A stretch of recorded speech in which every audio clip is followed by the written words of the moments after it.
So there's a high velocity coming out of this inlet.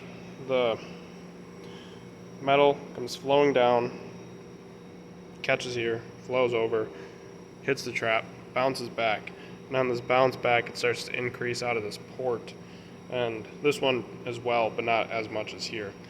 This core is set in like so, and there's a high velocity because I'm assuming it's this change in cross section right there.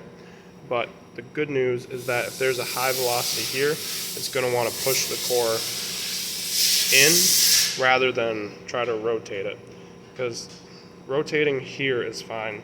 What I don't want is this to be at a high velocity and then rotate this out of alignment.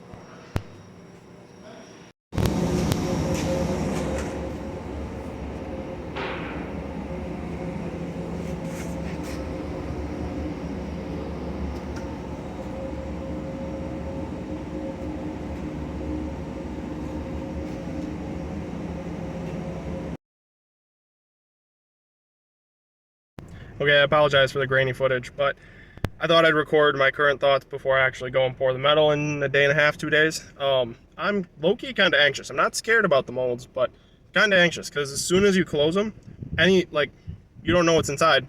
And if you open it back up, you're probably going to mess something up when you go to close it again. And on the second, technically first mold, it's the one labeled number 1, but the second mold I closed, it felt like I shaved some of the stuff off the core. Otherwise, like, I'm recording this more so that when I look back on it and I'm like, oh, I could have done this, or that. Realistically, I had like 3 days to mold these. I had a lot of time to get the pattern and stuff ready, but the actual molding stuff was most of Saturday, and then Sunday from 2 to this morning at 6 a.m. I went and slept, and then came back and thought I'd be done early, but nope, it was like 4 to 12:13 that I was working on these. But they're all shut, they're all put together, they all have cores in them, and I put in extra cores because the ones that were in there busted. There isn't, the only real thing I could have done differently is just like tried to make a better intake core, because both of the intake cores, they have one little leg and one normal size leg that fit on there. So I don't know if I can machine it. It might just be a unicorn for testing, but it's together, it's done. It's kind of the best I could do with this point in time, because I also have to sleep. I got to go do classwork. These are important to me, but I got other school stuff to do too. It's just a catch-22.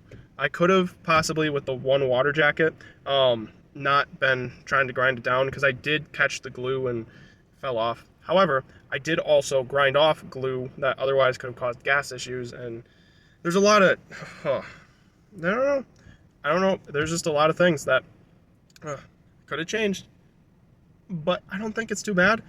But there's enough of me that's like, I was looking at it and I'm like, I don't know how this is going to turn out. The bores fit real well. The water jacket and the bores fit well, but it was literally the intake and exhaust. I should have kept, realistically, the only thing that I'm thinking of, I should have kept the flat intake. The exhaust fit real well. And keeping the intake flat, it would have made molding so much easier. But live and learn.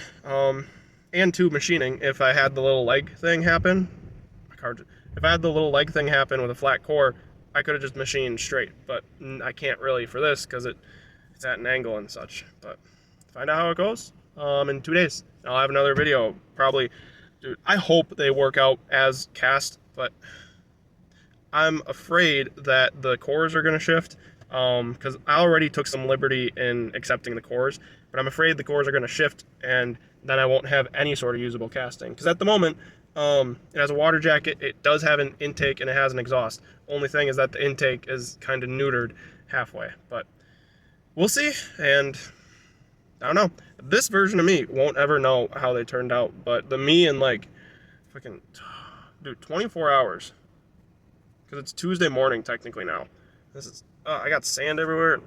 Anyways, stay tuned. It was a fun process, but I've been skipping so much classwork. It's sad.